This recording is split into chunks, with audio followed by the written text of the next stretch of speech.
Marketing passes po ang ating class sa kanilang mga seats. Derek! Derek! JD!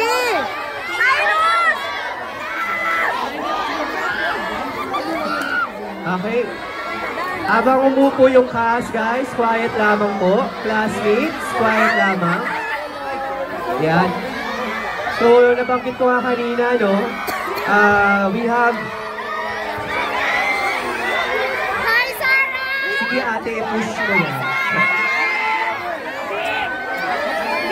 Ate, hindi pa sa question, pauna ang bumaba dito para sagutin yung question. And then, mga katabi siya ninyo. Very sweet. Tama ba yan sa ating producer na siya? Tama daw! Ang galing. So, ate, tabi ka na doon. Ayan. Okay.